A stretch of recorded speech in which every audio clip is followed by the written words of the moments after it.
Man, the way things are shifting right now in NASCAR feels huge, and real fans can feel it. Because every once in a while, somebody stops being just a cool story and starts becoming a real problem for the entire garage. That is exactly the kind of moment we are in right now. You can feel the respect changing. You can feel the tone changing. And when the biggest names in this sport start looking at someone differently, you know this is not just another early season headline.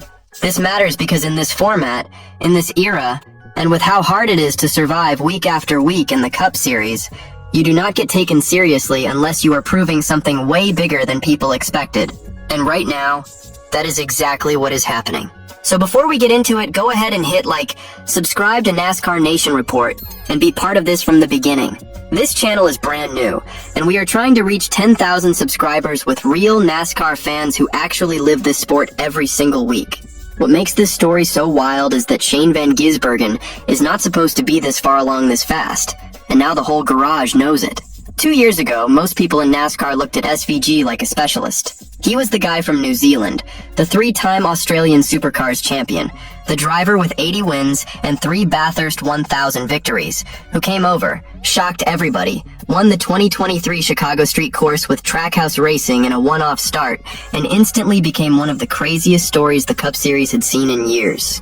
That win mattered for a lot of reasons. He became the first driver in the modern era to win a Cup race on debut since Johnny Rutherford did it about 60 years earlier, and he also became the first New Zealander ever to win a NASCAR Cup Series race. At that point, a lot of people saw it as an amazing moment, but not the beginning of a real long-term Cup threat.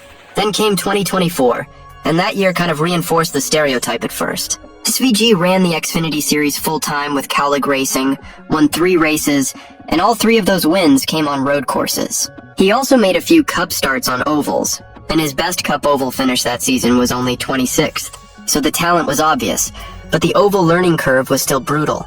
And that is really what made people wonder whether he could ever become a complete Cup driver instead of just a road course weapon. Then 2025 started, his first full-time Cup season with Trackhouse Racing, and honestly, it looked rough early. He opened the year with a 31st at Phoenix, a 34th at Las Vegas, and a 32nd at Homestead. Those are ugly results, no sugarcoating it. But then the season started changing. He ran 14th in the Coca-Cola 600, and once the series got to road courses, he was basically untouchable. He won 5 of the 6 road course races. He won Mexico City by 16.5 seconds, Watkins Glen by more than 11 seconds, and the Charlotte Roval by more than 15 seconds. That is not just winning, that is domination.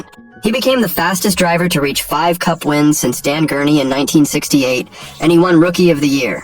But the part that probably mattered even more inside the garage was what happened quietly on the ovals late in the year. He started stacking top 15 oval finishes, including 14th at Richmond and 10th at Kansas. That is when the picture started changing. The road course ace label was still there, but now the foundation of an all-around Cup driver was showing up. And now you get to 2026, and this is where everything gets serious. NASCAR brought back the chase format, and that changes everything for a driver like SVG. Last year, if he won a road course, he could basically breathe, lock into the playoffs, and use the oval races as learning opportunities without every single point feeling like life or death. That safety net is gone now. It is not just win and you are in anymore. Every race matters for points. Every stage matters for points. And every oval matters even more because the playoff stretch has no road courses to save you. On top of that, Charlotte moved from the Roval back to the oval layout, which means there is 1 less road course on the schedule and 0 road courses in the 10-race chase. So if Shane Van Gisbergen wants to be a real championship factor, not just a headline, he has to become good on ovals. Period. And to his credit, he has not run from that at all. SVG flat out said, "I did not join this series to do road courses." That tells you everything about his mindset. He admitted he would love more road courses and not less, but he also made it clear that the real mission is getting better on ovals, and he believes that is happening. The start of 2026 has backed that up. Daytona 500 Media Day set the tone, and SVG said the goal was simple: score as many points as possible because that is how they are going to get into the chase. Then the season opened with Daytona and Echo Park Speedway in Atlanta, both superspeedway-style races, and at Atlanta, he delivered a 6th-place finish, which was his best oval result ever at that point. Think about how big that is. Last year, it took him 31 races to get his first oval top 10. This season, it took 2 races. That is not a small jump, that is real development. And people noticed immediately. Joey Logano, a 3-time Cup champion, got on the radio during Stage 2 at Atlanta and said, "The Trackhouse cars are weapons, man. They are going to crash all of us at some point." That is funny on the surface, but it also tells you something important. The speed was there. The aggression was there. The presence was there. Teams were feeling those Trackhouse cars around them. Then came Circuit of the Americas, Côte, the first road course race of 2026. SVG had already won 5 straight Cup road course races and was chasing Jeff Gordon's record of 6 in a row.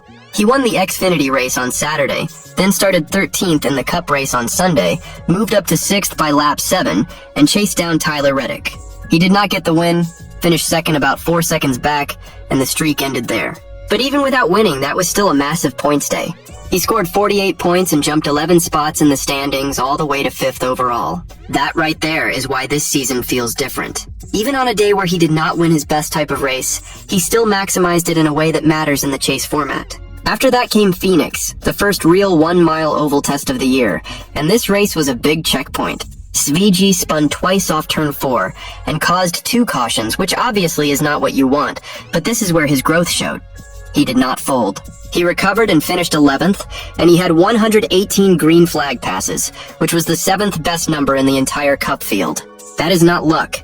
That is not strategy fluke stuff.